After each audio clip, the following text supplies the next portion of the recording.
हाँ ये ठीक है। चलो okay, these are some important parallels, मतलब लैटिट्यूड ऑन ग्लोब। ठीक है, आपको पता है दिस इज इक्वेटर, ये इक्वेटर है। ठीक, 0 डिग्री एंगल कैसे बना रहा है, अगर किसी को ये समझ में नहीं आया होगा तो मैं बता देता हूँ। हाफ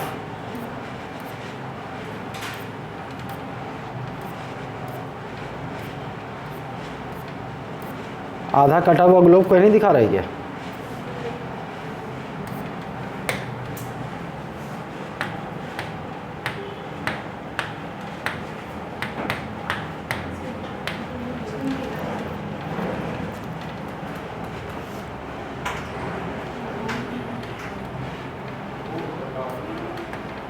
ये लो, अब समझ जाओगे।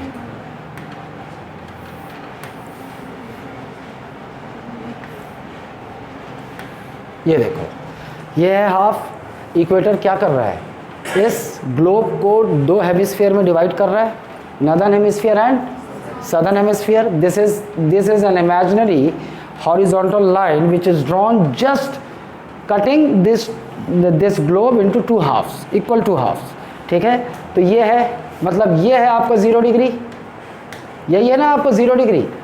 ये उधर घूम के एक सर्कल बना रहा है, एक सर्कल बनाता है ना, कंप्लीट सर्कल, तो ये 0 डिग्री है। अब देखो आप यहाँ से कोई एंगल बना रहा है क्या, इस प्लेन से कोई एंगल नहीं बन रहा है, 0 डिग्री एंगल। इसीलिए ये जो बीच का है, this middle parallel line, this middle latitude is 0 degree और it is named as equator. ये इक्वेटर है। फिर इक्वेटर के ऊपर आपको पता है कितने पैरेलल सर्कल्स होंगे, 90, इससे नीचे 90 ये होंगे। अच्छा, फिर सारे इम्पॉर्टेंट नहीं है, लेकिन आप देखिए ऐसे बढ़ता जाएगा, 1 डिग्री 2 डिग्री 3 डिग्री, ऐसा कर कर आप यहाँ पहुँचेंगे एंड दिस इज़ व्हाट 23.5। इसको ध्यान मत दो, ये क्या है 23.5 डिग्री, क्योंकि ये नॉर्थ में है, नॉर्दर्न हेमिस्फीयर में, दिस इज नॉर्थ लैटिट्यूड। और ठीक इसके नीचे आ जाओ 1 2 3 4 5, this is 23.5, this is 23.5 south में है तो सदर्न लैटिट्यूड, ये हो गया। ठीक, ऊपर चलते हैं, यहाँ से ऊपर चलोगे 23 24 25 26 तो आप पहुँचोगे यहाँ, एक ही। और ये this is 66.5 degree north latitude.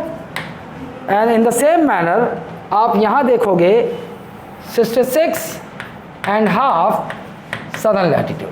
और आप जानते हो ये नॉर्थ पोल है जहाँ 0 डिग्री होगा, नॉर्थ पोल यहाँ भी 0 डिग्री होगा, सॉरी कितना होगा 90 डिग्री, और यहाँ पर 90 डिग्री, प्लेन से 90 डिग्री बनेगा ये। ठीक, ये है, इसको समझना जरूरी है क्योंकि हम जिससे आगे बढ़ेंगे तो इसको समझना जरूरी है। अब देखिए आप, ये समझ गए आप, इतना तो समझ गए आप, ये क्लियर है, कोई डाउट है? और इसके सबके नाम है, this is Arctic Circle, this is Tropic of Cancer, this is equator, this is Tropic of Capricorn and this is Antarctic Circle. इतना क्लियर है? ठीक, आगे बढ़ते हैं।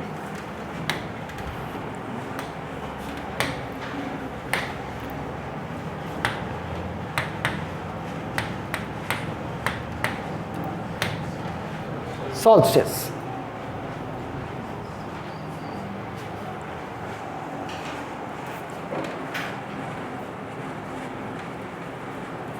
और क्लियर?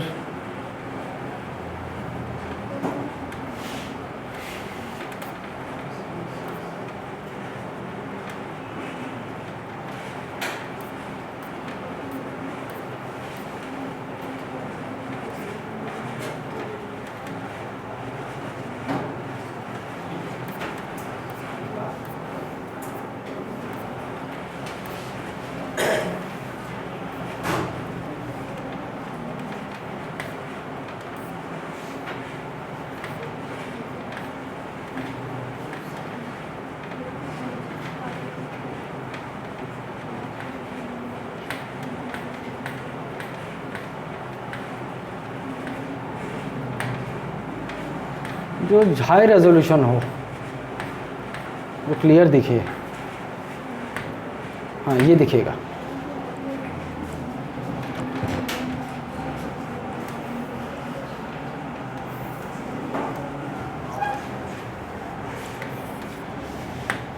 चलिए इसको देखिए,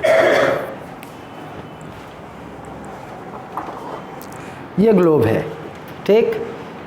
एक्सिस क्या होता है? An imaginary line drawn between the centre of the sphere is its axis, ये एक्सिस है इसका। लेकिन क्या है, ये एक्सिस ऐसा सीधा नहीं है, अर्थ का एक्सिस ऐसे सीधा नहीं है, अर्थ का एक्सिस ऐसे टिल्टेड है। इट इज़ 23.5 डिग्री टिल्टेड, है ना, ऐसा टेढ़ा है। तो ये दिख रहा है आपको, ये देखो, ये किधर टिल्टेड है? इधर टिल्टेड है, ऐसे है, ऐसे है, और ऐसे ही ये रोटेट भी कर रहा है, और ऐसे ही ये सन को रिवॉल्व भी कर रहा है। तो ऐसे ही ये यहाँ पर ऐसा होगा, घूमते घूमते यहाँ पहुँचेगा, ऐसा होगा, फिर उसके बाद घूमते घूमते घूमते यहाँ पहुँचेगा, ये ऐसा होगा, और ऐसे फिर यहाँ पर भी ऐसा होगा, और यहाँ पर भी ऐसा है। समझ रहे हो? इसकी पोजीशन जो है, ये एक्सिस की पोजीशन है, ये चेंज नहीं होगी। चलो अब देखो कैसे सीजन चेंज होते हैं, कैसे लॉन्गेस्ट डे आता है, और कैसे आपके पोल्स में हमेशा 6 मंथ दिन होंगे, 6 मंथ रात होंगे। अच्छा देखो, आपने देख लिया, ये दिस इज इक्वेटर, ये इक्वेटर है, ठीक। इसके ऊपर यहाँ कहीं पर 23.5 डिग्री है, यहाँ पर कहीं 23.5 डिग्री है, और ये आर्कटिक सर्कल है, ठीक, ऐसा दिखाई दे रहा है। अच्छा, अगर मान लो ये इस तरफ टिल्टेड है, देखो अभी टिल्टेड ऐसा है, तो आपको क्या दिखाई देगा? ये सन की लाइंस पैरेलल ट्रॉपिक ऑफ, ऊपर वाला जो 23.5 है उसको हम क्या बोलते हैं? ट्रॉपिक ऑफ कैंसर, और जो नीचे वाला है उसे ट्रॉपिक ऑफ कैप्रिकॉर्न, ये कहते हैं हम लोग। तो ये revolution, it takes around 365 days to revolve, to take 1 revolution around sun, earth को इतना लगता है। तो हम इसको 4 हाफ में डिवाइड कर सकते हैं, 3 months 3 months 3 months 3 months, 4 half में डिवाइड कर देते हैं। मतलब यहाँ से यहाँ तक 6 मंथ लेगा अर्थ। एक earth will take almost half of an year to complete half revolution around sun, और अनदर हाफ में, अनदर 6 मंथ में वो कंप्लीट 1 रेवोल्यूशन ले लेगा, ठीक है। अब पोजीशन यहाँ पर देखो इसकी कैसी है, एक्सिस ऐसे टेढ़ा है 23.5 डिग्री। एक्सिस अगर ऐसा टेढ़ा है तो sun, this radiations from sun is falling perpendicular to this tropic of cancer. North latitude है ना 23.5, नॉर्थ लैटिट्यूड परपेंडिकुलर है, यहाँ सन की जो रोशनी है एकदम खड़ी पड़ रही है 23.5 पर, है ना।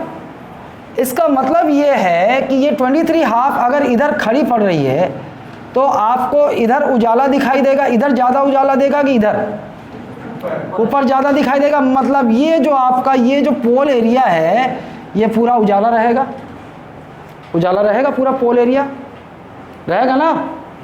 अरे देखो भाई, भले डायरेक्ट 23.5 पे पड़ रही, सीधी परपेंडिकुलर 23.5 नॉर्दर्न लैटिट्यूड पे, लेकिन ऐसे तिरछी लाइट तो यहाँ तक पड़ेगी ना ये, क्योंकि अगर एक्सिस खड़ा होता तो ये यहीं पर खड़ी रुक जाती, एक्सिस तक हाफ तक रोशनी पहुँचती तो एक्सिस तक पहुँचती ना, यहाँ तक पहुँचती। अगर ये सीधा होता, अगर ये एक्सिस ऐसा होता तो रोशनी यहीं तक पड़ती, यहाँ से यहाँ तक।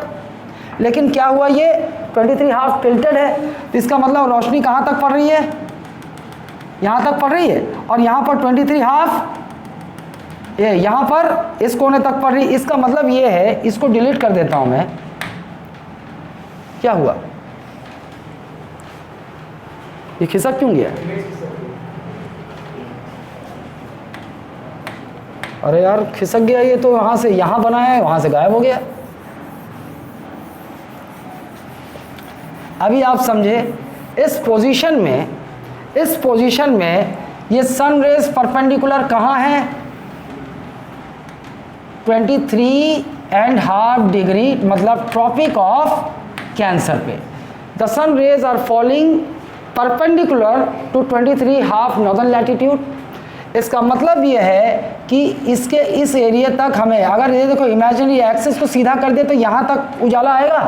तो मतलब हम बोल रहे हैं कि ये जो पोल एरिया है, ये जो पोल एरिया है ये पूरे उजाले में है। पोल एरिया उजाले में है ना, एक्सिस के इधर तक उजाले में है, और ये अंधेरे में होगा। अगर ये उजाले में है तो यहाँ तक तो रोशनी पड़ ही नहीं रही है, ये अंधेरे में है। ये उजाले में है तो आप देखो ऐसा पूरा रोटेशन लगाते लगाते लगाते लगाते यहाँ पर क्या हुआ, जब इधर 6 मंथ में जब इसकी पोजीशन सन की ऐसी हो गई, रिवॉल्यूशन लेके यहाँ पर आ गया ना, ऐसा खड़ा हो गया, ऐसा खड़ा हो गया, तो अब आपको क्या दिख रहा है, सनरेज कहाँ पे परपेंडिकुलर पड़ रहा है, इधर के ऊपर, ये देखो यहाँ पड़ रहा है, ट्रॉपिक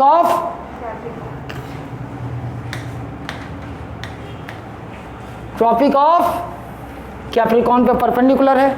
इसका मतलब ये है कि इस बार ये अंधेरे में हो गया और ये उजाले में होगा, ये उजाले में रहेगा, क्योंकि इसकी ये इंसिडेंट तो होंगी ऐसे यहाँ तक उजाले में है। तो वहाँ देखो नदन पोल में 6 महीने तक दिन होता है, और 6 महीने बाद जब ये सन हाफ रिवॉल्यूशन लेकर यहाँ आएगा उल्टा हो जाएगा, फिर ऊपर 6 महीने अंधेरा शुरू हो जाएगा जो वहाँ तक चलेगा, वहाँ तक जाके बदलेगा, और ये 6 महीने ये उजाले में आ गया। तो इस तरह से हम देखेंगे कि जब ट्रॉपिक ऑफ कैंसर पे ये सन रेज परपेंडिकुलर होती है तो नॉर्थ पोल में 6 महीने दिन होगा, नॉर्थ पोल में 6 महीने दिन होगा और साउथ पोल में 6 महीने रात होगी। और जब ये सन रेज परपेंडिकुलर होगी 23 हाफ सदर्न लैटिट्यूड पे, मतलब साउथ पोल में 6 महीने उजाला होगा और नॉर्थ पोल में 6 महीने रात होगी। यहाँ तक क्लियर है? ओके। अब देखो अगर ये light perpendicular 23 half degree northern latitude पे पड़ रही है, सन का रेडिएशन जो है वो 23 हाफ मतलब ट्रॉपिक ऑफ कैंसर पे पड़ रहा है, इसका मतलब ये है कि नॉर्थ पोल ज़्यादा गर्म होगा, मतलब नदर्न हेमिस्फीयर ज़्यादा गर्म होगा with respect to southern hemisphere, होगा ना, क्योंकि भैया ये तो लाइट परपेंडिकुलर यहाँ पड़ रही है, तिरछी भले तिरछी हो लेकिन ये लाइट यहाँ तक पड़ रही है, यहाँ सीधी पड़ रही है परपेंडिकुलर। इसका मतलब ये है कि इक्वेटर के इस पर नॉर्थ पोल ज़्यादा गर्म होगा, है ना। इसका मतलब ये है कि नॉर्थ पोल में कौन सा सीजन होगा, समर होगा, ठीक। जब ट्रॉपिक ऑफ कैंसर मतलब 23 हाफ डिग्री नदर्न लैटिट्यूड यानी कि ट्रॉपिक ऑफ कैंसर पे सन रेडिएशन परपेंडिकुलर पड़ रहा है, इसका मतलब यहाँ कौन सा सीजन होगा, समर। और अगर ऊपर समर है तो नीचे साइड विंटर होगा। ऊपर समर है क्यों, क्योंकि यहाँ पे लाइट सनरेज परपेंडिकुलर नहीं पड़ रही है, तिरछी पड़ रही है, इंक्लाइंड रेस पड़ रही है, तो ये इसके रेस्पेक्ट में ठंडा होगा, तो इधर क्या होगा, इस साइड विंटर। लेकिन आपको सिर्फ एक ही चीज़ पकड़ना है, नहीं तो कंफ्यूज हो जाओगे, क्योंकि हमें जो भी हम नाम देंगे इसको वो केवल नॉर्थ पोल को लेकर नाम देंगे, है ना। आप ऑटोमेटिकली समझ जाओगे भैया कि नदर्न हेमिस्फीयर में अगर समर है तो सदर्न हेमिस्फीयर में विंटर होगा। चलो नदर्न हेमिस्फीयर में विंटर है। अब यहाँ आ जाओ, यहाँ आ जाते हैं तो सन रेज कहाँ परपेंडिकुलर है, ट्रॉपिक ऑफ कैप्रिकॉर्न में, इसका मतलब समर कहाँ शुरू हो गया, नीचे। अबे सदर्न हेमिस्फीयर केवल ऑस्ट्रेलिया है क्या वहाँ पर, है ना, समर यहाँ हो गया, ठीक। तो भैया इस तरह से हम देखते हैं कि समर सीजन कब आया, समर सीजन कब आएगा, when the radiations from sun will fall perpendicular upon tropic of cancer, so then there will be summer in the northern hemisphere, and when the sun rays they fall perpendicular to the tropic of Capricorn, then there will be summer season in the southern hemisphere, और इसका reverse हो जाएगा ऊपर। इतना clear है? चलो हम इसको नहीं पकड़ते, हम पकड़ते हैं इसको, यहाँ क्या होगा, विंटर। नॉर्दर्न हेमिस्फीयर को पकड़ के ही इनका नेमिंग किया गया, तो अपन केवल ऊपर वाले को पकड़ेंगे। अगर इधर समर, नॉर्दर्न में समर है तो इधर विंटर है, ठीक है। अच्छा अब देखो ट्रॉपिक ऑफ कैंसर में अगर पड़ेगा तो मतलब देखो भैया 3 महीने इसको लेगा, 3 महीने ये लेगा, यहाँ से रिवॉल्व होते होते 3 महीने लगेगा इसको इस पोजीशन में आने में, है ना। और इस पोजीशन का मतलब समझ रहे हो, ये है अर्थ, ये है अर्थ, सन इधर है, तो अब सन रेज परपेंडिकुलर किधर है, ये है पोजीशन सन की, है ना। अभी इस पोजीशन में ये सन है और ये है हो गया अर्थ। अभी सन रेज परपेंडिकुलर कहाँ है, इक्वेटर पे है है ना। इन दोनों सिचुएशंस में क्या होगा, the sun radiations from sun will fall perpendicular या will be perpendicular to the equator, direct equator पे होगा, है ना। इसका मतलब ये हो गया कि इन दोनों सिचुएशंस में इक्वेटर ज़्यादा गर्म होगा, इक्वेटर ज़्यादा गर्म होगा ना, तो इक्वेटर के उधर और इधर समर, बहुत गर्मी मिलेगी हमको, बहुत गर्मी मिलेगी। और जो ऊपर की साइड है, ऊपर की साइड और नीचे की साइड कैसा मौसम होगा, मॉडरेट। कैसा समय होगा, मॉडरेट समय होगा, ठीक है। जैसे ये ऊपर के समय, इस समय कौन सा सीजन होगा, ऑटम। कौन सा सीजन होगा, ऑटम, है ना। और इधर रिवर्स हो जाएगा, इधर क्या होगा, इधर स्प्रिंग, इधर स्प्रिंग। अरे उल्टा कर दिया का,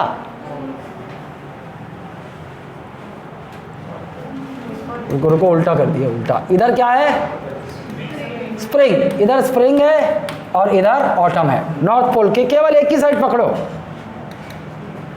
दिस इज ऑटम, ठीक। और रिवर्स आपको पता है, इधर स्प्रिंग है तो इधर क्या होगा, ऑटम, इधर ऑटम है तो इधर क्या होगा, स्प्रिंग। ये हो गया सीजन। आपको सीजन समझ में आ गया, 3 क्वार्टर्स में। हालांकि प्रैक्टिकली हमको ये सीजन समझ में आता ही नहीं है।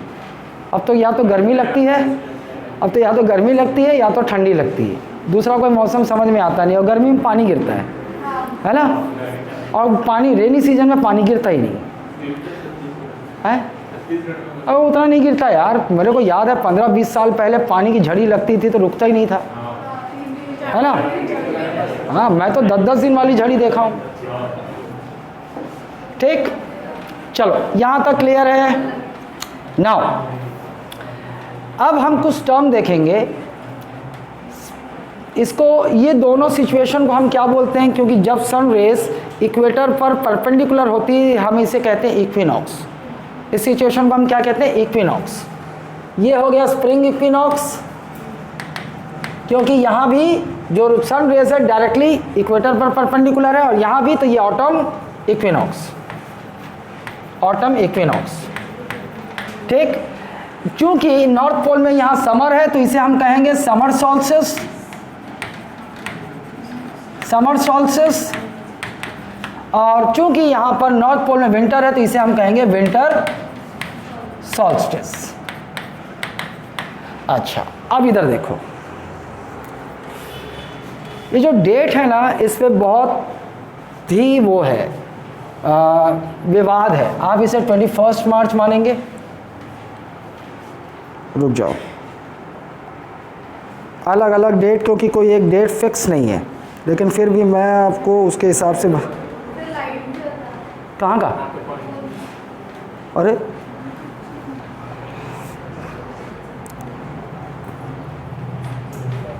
This is not 20, this is we will consider as 21 और 22 जून, ठीक। इसे 22, 23 सितंबर ठीक है, उधर 21, 22 दिसंबर ठीक है, और इधर 21, 22 मार्च, 21, 22 मार्च, ये डेट कंसिडर करेंगे। चलो, सन अगर ट्रॉपिक ऑफ कैंसर पे परपेंडिकुलर है ना, तो क्या होगा, देखो यहाँ से समर शुरू हुआ धीरे धीरे, ठीक है। क्योंकि यहाँ से लाइट जो है सीधे सीधे ऐसे इक्वेटर से सीधे ऊपर की ओर चढ़ने लगेगी जैसे जैसे मूवमेंट करेगा, है ना। रेवोल्यूशन ले रहा है, अर्थ यहाँ से रिवॉल्व होके जैसे कर रहा है, तो जो लाइट इक्वेटर पे परपेंडिकुलर थी धीरे धीरे ऊपर की ओर खिसकेगी, और एक समय आ गया कहाँ पर इंसिडेंट कर रही है, ट्रॉपिक ऑफ कैंसर पे। इसका मतलब कैसे घूम रहा है, हाँ, वेस्ट टू ईस्ट। तो उधर से क्या हो रहा है, आपको 3 महीने का समर मिलेगा, और यहाँ आते आते क्या होगा, धीरे धीरे उतरती जाएगी, और लाइट कहाँ इंसिडेंट हो जाएगी, पैरेलल पर इक्वेटर पे हो जाएगी, तो 3 महीने हमको समर मिलेगा नॉर्दर्न पोल पे। अच्छा, एक सिचुएशन जब यहाँ आई, ये sun rays Tropic of Cancer पे सीधे परपेंडिकुलर था, तो हम महसूस करेंगे सबसे लंबा दिन, नॉर्थ पोल में सबसे लंबा दिन महसूस करेंगे। और वो डेट कौन सी होती है? जब ये सन रेस एकदम परपेंडिकुलर हो जाती है ट्रॉपिक ऑफ कैंसर के, उसी दिन हम नॉर्थ पोल में सबसे लंबा दिन देखेंगे, ठीक है। और वो दिन कौन सा होगा आपका? ये आपको लेना है 21 ऑफ जून। होता ये है कि फिक्स नहीं है कि 21 ऑफ जून को ही हो या 22 जून को भी हो सकता है कभी कभी, इसलिए 21 और 22, लेकिन दोनों में अगर चूज करना हो तो 21 ऑफ जून वो डेट है जिस दिन समर सॉल्स्टिस का दिन होता है। उस दिन सन रेस डायरेक्टली परपेंडिकुलर होती है ट्रॉपिक ऑफ कैंसर पे, और उस दिन हम अर्थ पे we feel the longest day, we observe the longest day on earth. समझ गए आप? सबसे लंबा दिन तो गर्मी के दिन में होगा। और क्यों लंबा दिन सबसे नॉर्थ पोल में गर्मी के समय होगा? क्यों होगा? क्योंकि उस दिन नॉर्दर्न हेमिस्फीयर को सबसे ज़्यादा रोशनी में है वो, है ना, इसलिए सबसे लंबा दिन हम ऑब्जर्व करते हैं कब? 21 ऑफ जून को। यहाँ पर उल्टा हो जाता है, यहाँ पर उल्टा हो जाता है। यहाँ पर सनरेज का किसके परपेंडिकुलर है? ट्रॉपिक ऑफ कैप्रिकॉर्न के, मतलब नॉर्थ पोल में क्या होगा? विंटर होगा। और चूंकि लाइट सबसे ज़्यादा इधर होगी, सदर्न हेमिस्फीयर में होगी, इधर कम होगी, तो हमें सबसे शॉर्टेस्ट डे देखने को मिलेगा, है ना। तो सबसे शॉर्टेस्ट डे हमें कब देखने को मिलता है? 22 दिसंबर। ये होता है विंटर सोल्स्टिस, ये होता है विंटर सोल्स्टिस, ठीक। अब इन दोनों सिचुएशन पे तो आप जानते हो जो सन रेस हैं वो डायरेक्टली परपेंडिकुलर होती है इक्वेटर पर होती है। तो हमें क्या ऊपर यहाँ क्या मिलेगा? सितंबर में ऑटम इक्विनॉक्स बोलते हैं, क्योंकि इक्वेटर पर परपेंडिकुलर है तो इक्विनॉक्स बोलते हैं दोनों को। लेकिन नॉर्दर्न हेमिस्फीयर में कौन सा सीजन होगा? ऑटम, क्योंकि इक्वेटर पे है तो जो पूरी गर्मी है वो इक्वेटर के आसपास रह जाएगी, ऊपर हल्का मौसम, मॉडरेट मौसम रहेगा, तो वो ऑटम हो गया, और नीचे साइड स्प्रिंग हो गया, ठीक। तो इसे हम क्या बोलेंगे? Autumn equinox. और ये कब पड़ता है? 23 सितंबर। इसको लोगे आप 23 सितंबर, क्या नोनी? हाँ, अगर इक्वेटर पे है, अगर इक्वेटर पे फॉल हो रहा है तो दिन और रात क्या होंगे? बराबर, डे और नाइट सेम होंगे। इन दोनों सिचुएशंस पर डे और नाइट सेम होंगे। क्लियर है? ठीक, अच्छा, ये क्लियर है। इधर स्प्रिंग इक्विनॉक्स कब पड़ेगा हमको? 21 ऑफ मार्च। ऑटम इक्विनॉक्स 23 सितंबर। इधर सबसे लंबा, सबसे छोटा दिन। अच्छा, एक ही चीज़ नॉर्थ पोल को पकड़ के याद रखना, बाकी को रिवर्स कर देना। अगर यहाँ पर नॉर्थ पोल में सबसे लंबा दिन है तो साउथ पोल में सबसे अबे सबसे लंबा दिन है तो छोटा दिन होगा ना नीचे, है ना। अगर यहाँ सबसे लंबा दिन है तो सबसे छोटी रात भी तो यही होगी। हाँ, अबे मैंने साउथ पोल पूछा था, कंफ्यूज नहीं होना। अगर यहाँ पर 24 आवर्स में सबसे लंबा डे हमें 21 ऑफ जून को ऑब्जर्व करते हैं तो डेज लंबे हो गए तो रात सबसे छोटी हो गई, है ना। इसका ठीक रिवर्स होगा। यहाँ सबसे लंबा दिन होगा तो यहाँ क्या होगा? सबसे, है ना, लंबी रात होगी। इधर आ जाओ, यहाँ पर विंटर है, यहाँ पर हमने क्या देखा? सबसे दिसंबर में क्या होता है? सबसे बड़ी रात होगी तो सबसे छोटा दिन भी यही होगा। समझ गए आप? तो कोई कन्फ्यूजन है? और यहाँ पर क्या होगा इक्विनॉक्स की सिचुएशन में? डेज और नाइट बराबर आवर के होंगे, इक्वल होगा, ठीक है। यही है आपका सीज़न। तो रेवोल्यूशन से देख रहे हो आप, सीज़न चेंज हो रहा है ना। रेवोल्यूशन का सबसे बड़ा इम्पैक्ट सीज़न चेंज हो रहा है। और ये सॉल्स्टिस आपने देख लिया, इक्विनॉक्स, और आपने देख लिया सॉल्स्टिस। जब नॉर्थ पोल में समर होगा, समर कब होगा? जब लाइट परपेंडिकुलर होगी ट्रॉपिक ऑफ कैंसर पे, मतलब 23.5 डिग्री नॉर्दर्न लैटिट्यूड पे, तो वहाँ क्या होगा? समर सॉल्स्टिस, मतलब नॉर्दर्न हेमिस्फीयर क्या समर सीजन एक्सपीरियंस करेगा।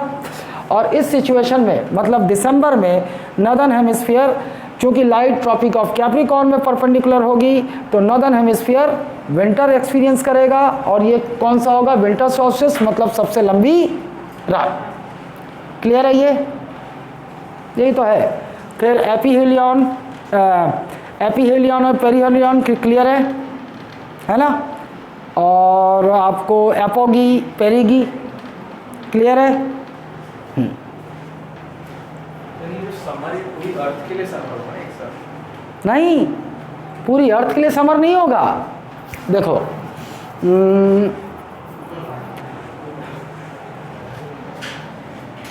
अगर मान लो ये सीधा होता है एक्सिस, अगर ये एक्सिस सीधा होता तो होता क्या कि ये सन जो है परपेंडिकुलर, सन रेज परपेंडिकुलर कहाँ पड़ती, इक्वेटर में ही पड़ती है ना। इस पोजीशन पे क्या होता है, इक्वेटर पे ही पड़ती ना। तो आधा जो है वो दिन होता और आधा रात होता। तो जो आधा दिन और रात हम तो जानते हैं रोटेशन की वजह से होता है, क्योंकि अपनी एक्सिस पे रोटेट हो रही है। तो 24 आवर्स में आधे समय एक हिस्सा सन से एक्सपोज होगा तो वहाँ दिन होगा, और आधे समय एक हिस्सा अंधेरा होगा। ये तो रोटेशन पे हो गया। अब हम इसको ऐसा देख लेते हैं कि इट्स टिल्टेड, 23½ डिग्री टिल्टेड है। तो ये sun rays perpendicular, sun rays पर एकदम सन रेज परपेंडिकुलर यहाँ नहीं पड़ रही है। सन रेज क्या होगा, ये देखो यहाँ से लेकर यहाँ तक पड़ रही है। ये सन का जो रेंज है ना, ऐसे देख लो,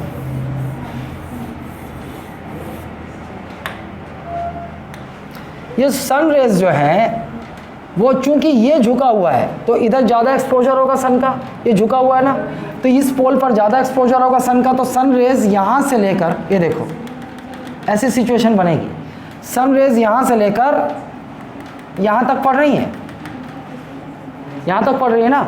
और इस पोजीशन में ये कब तक रहेगा, 3 महीने तक रहेगा। इस पोजीशन में रोटेट होते रहते कब तक रहेगा, 3 महीने रहेगा। अच्छा, अब इस समय इस सिचुएशन में 21 जून को क्या पोजीशन है, आप देख रहे हो सन का मिडिल 23 डिग्री हाफ में परपेंडिकुलर है। अगर मिडिल से लो ना, सन एकदम सीधे खड़ा रेडिएशन कहाँ पड़ रहा है, 23½ नॉर्दर्न लैटिट्यूड पे पड़ रहा है। क्योंकि ऐसे झुका हुआ है तो नॉर्दर्न लैटिट्यूड पे परपेंडिकुलर हो गया ये। और अगर इधर परपेंडिकुलर हो गया मतलब ज़्यादा नॉर्दर्न हेमिस्फीयर ज़्यादा एक्सपोजर में है सन के कि सदर्न हेमिस्फीयर, ये देखो यहाँ तक पड़ रहा है ना, तो नॉर्दर्न हेमिस्फीयर ज़्यादा एक्सपोजर में है सन के। और ऐसी सिचुएशन कब तक, 3 महीने तक रहेगी, है ना। तो 3 महीने तक रहेगी। तो चूंकि ये अगर डायरेक्ट यहाँ पड़ता तो इक्वेटर पे गर्मी होती, डायरेक्ट कहाँ पड़ रहा है, ट्रॉपिक ऑफ कैंसर पे। मतलब ये जो नॉर्दर्न हेमिस्फीयर है ज़्यादा गर्म होगा with respect to southern hemisphere, यहाँ ज़्यादा गर्मी होगी, है ना। तो ज़्यादा गर्मी होगी, जिस मतलब 23½ डिग्री पर जब भी परपेंडिकुलर हो जाएगा वो वाला हिस्सा ज़्यादा गर्म होगा।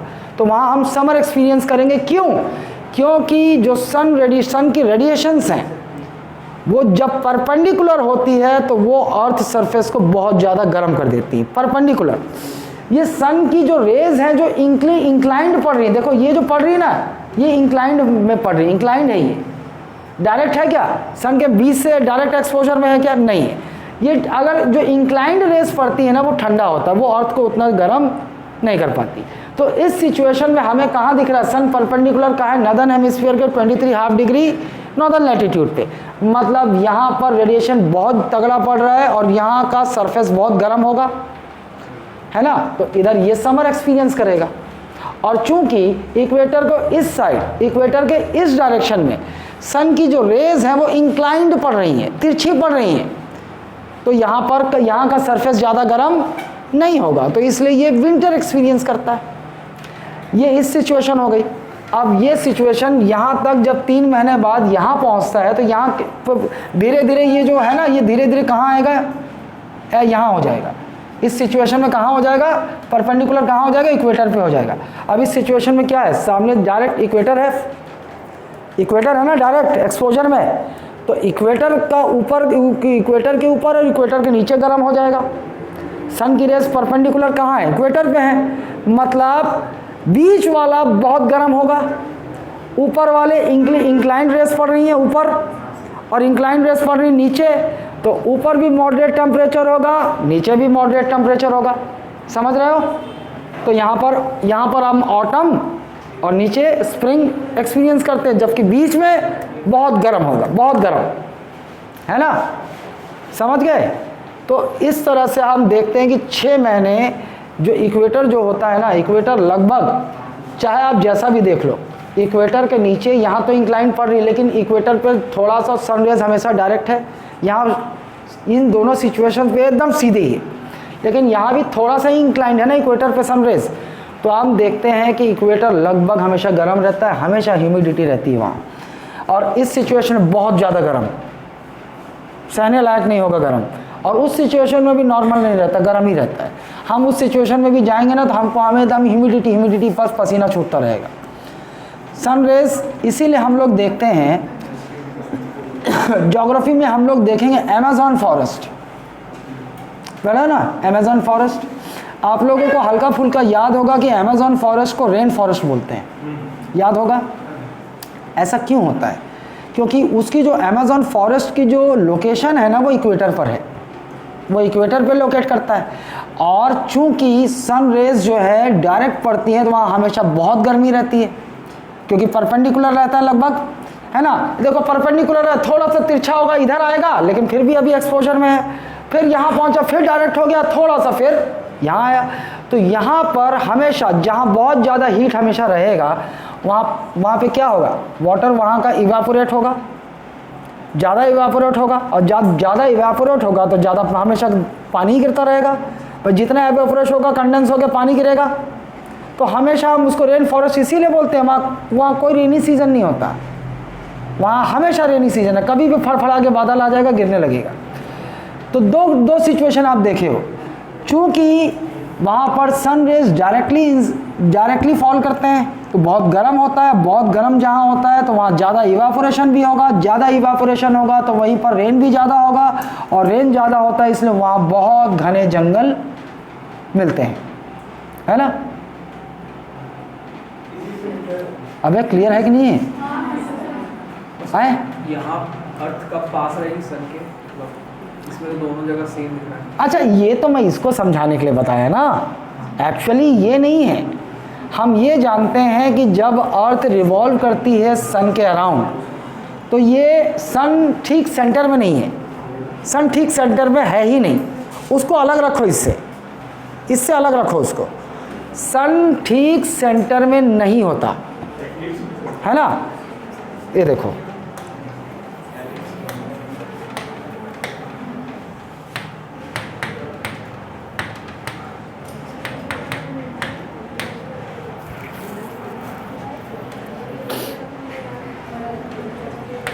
इससे ज़्यादा समझोगे, ये देखो इससे ज़्यादा समझोगे। ये जो पाथ है ना,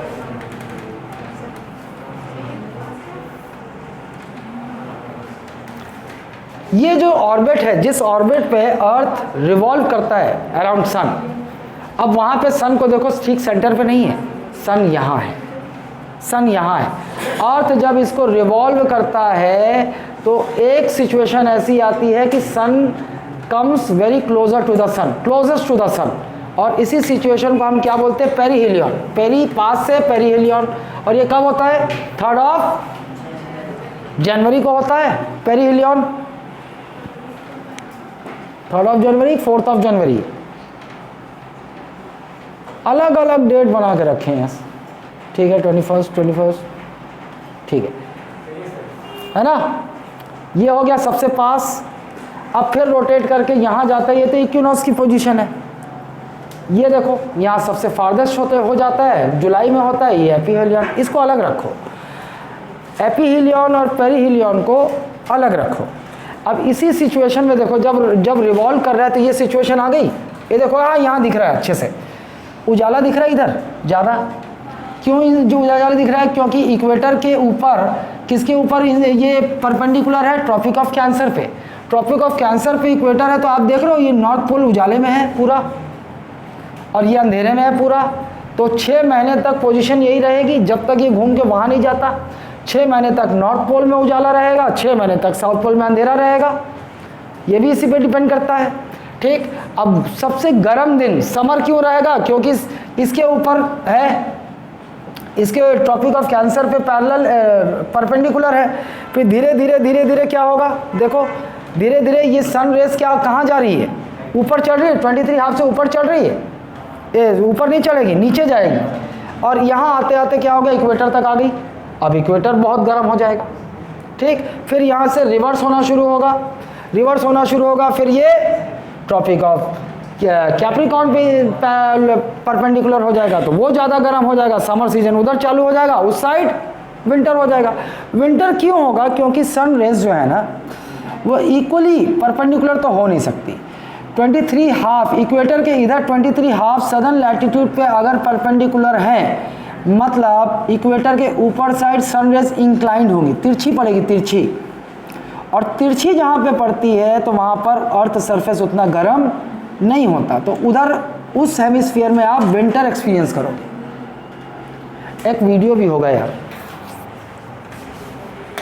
दिखाता हूँ।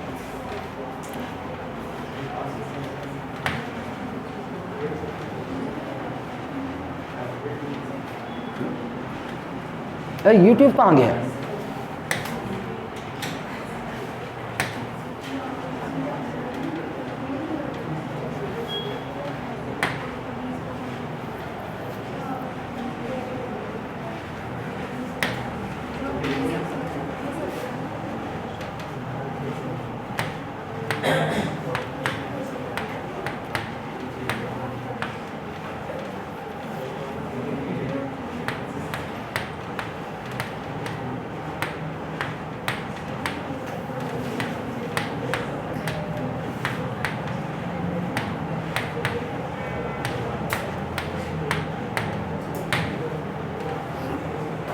फोर डालना था ना, मैं 3D क्यों डालूं?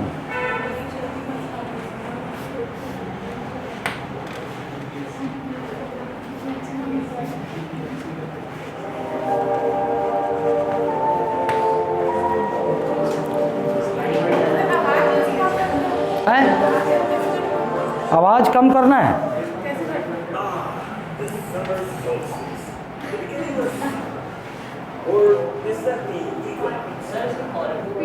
क्वालिटी वो मेरे ऊपर थोड़ी है, वो हो सकता है, कैसे हो सकता है, कैसे बढ़ाऊं इस पे सेटिंग में? हाँ ये ठीक ठीक, ये लो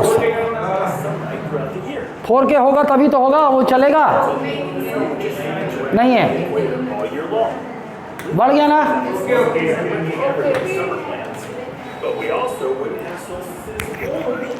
तो मैं भी देखता हूँ, आवाज बढ़ाना है।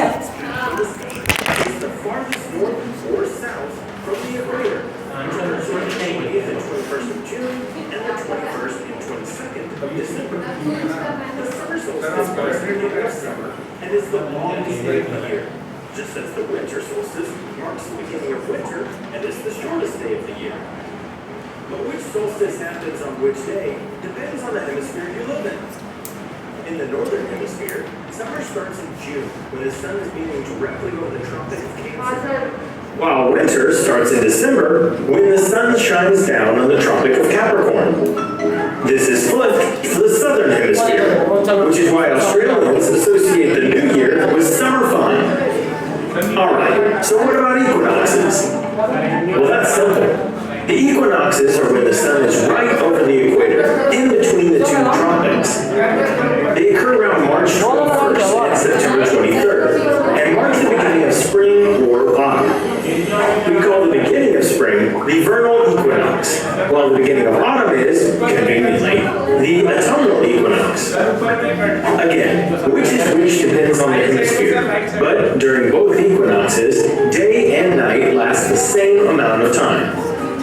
Here's a handy mnemonic device. Equi means equal, and nox means night, which tells you that the day and the night are of equal length. So at the end of the day, while solstices and equinoxes are related, they happen at different times of the year. Just remember that solstices are the longest and shortest days of the year, while equinoxes occur when the day and night are equally as long. Regardless of whether it's a solstice or an equinox. वो समझ में आया।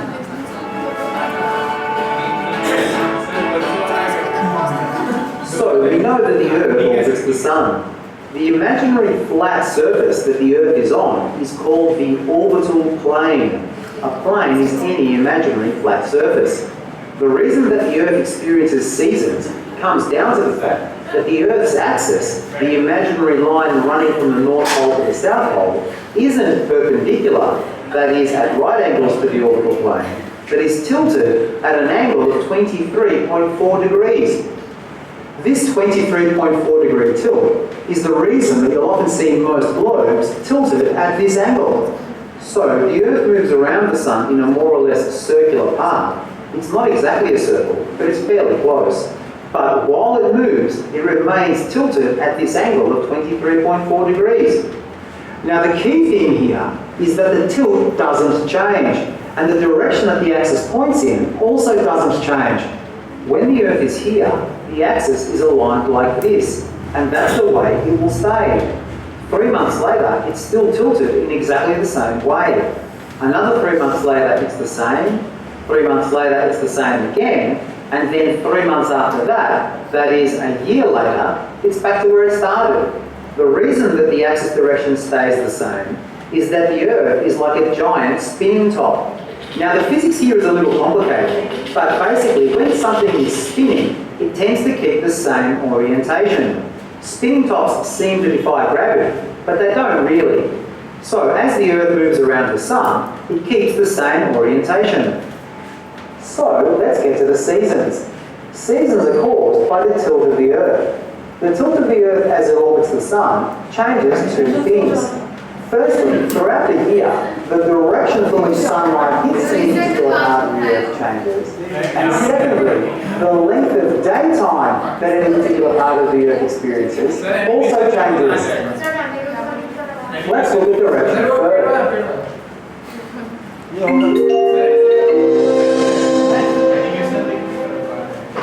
Animation ही होना चाहिए साला कोई आए ना ऐसे बताने ये तो मैं ही बता रहा था You may have noticed that the weather changes a lot throughout the year. और देख निकाल In some months, the days are short and it can get pretty cold. It might even snow. In other months, there are more hours of daylight.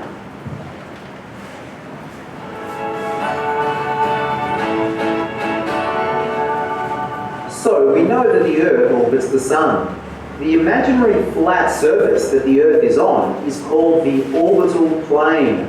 A plane is any imaginary flat surface. The reason that the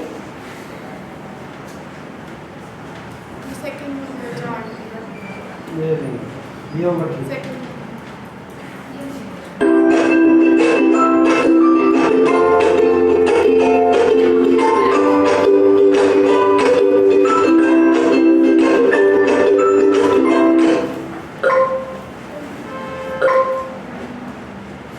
Hello everyone. Today we will discuss the Earth's movement and seasons. Let us start by describing our planet. Our home planet Earth is the third planet from the Sun and the only planet known to have life. Did you know that Earth is not perfectly round? It is an oblate spheroid. It is constantly spinning like a top around its axis. This spinning is what we call rotation.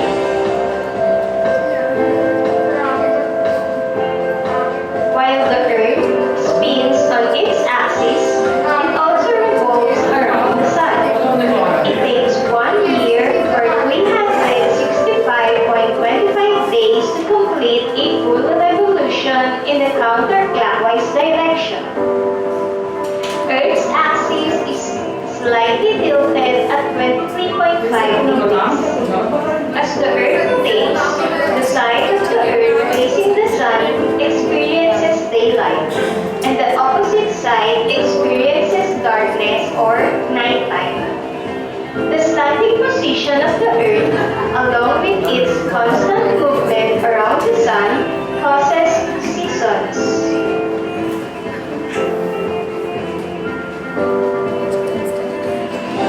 Seasons are short periods of climate change caused by changes in the amount of solar radiation an area receives.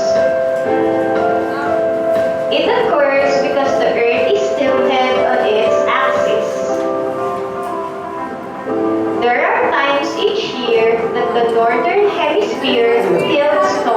sun. This part of the Earth receives more direct energy from sunlight and experiences longer daytime than nighttime. This is what we call summer. 6 months later, when the Earth has moved to the opposite side of its orbit, the northern hemisphere tilts away from the sun.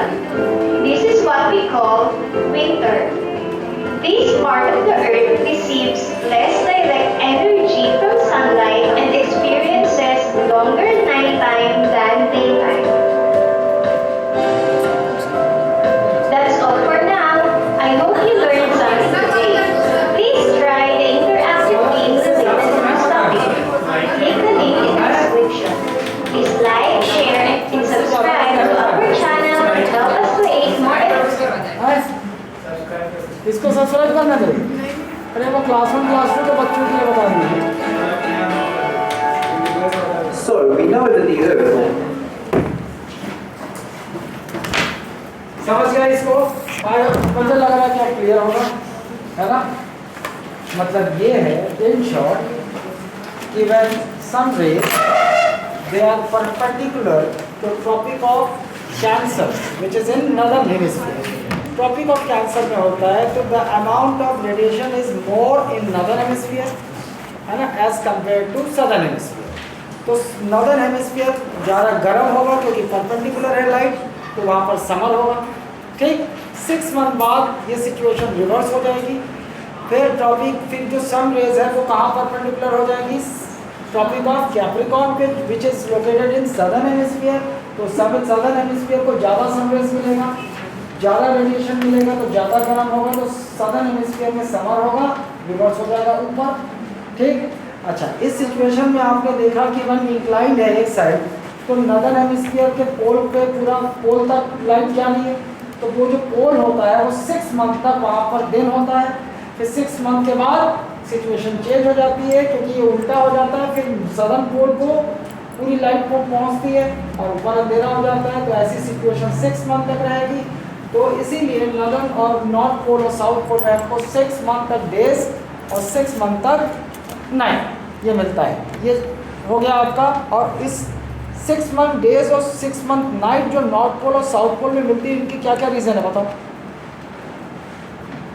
क्या क्या reason है? Rotation इस पर depend नहीं कर, rotation की वजह से नहीं हो रहा है। एक तो 23.5 डिग्री जो टिल्ट है, एक वो रीज़न है, और दूसरा रेवोल्यूशन। दोनों का कंबाइंड इफेक्ट से ऐसा हो रहा है। ठीक, और सीज़न जो चेंज हो रहा है, जो आप ऑटम, स्प्रिंग, समर, विंटर देख रहे हो, ये किसकी वजह से हो रहा है? ये किसकी वजह से? रेवोल्यूशन। जो सन रिवॉल्व कर रहा है इसीलिए होता है। और डे और नाइट रोटेशन की वजह से। ठीक है, दिस इज ऑल। ये सब बहुत इजी है। फिर मैं जो नोट्स आपको दूंगा तो वहाँ को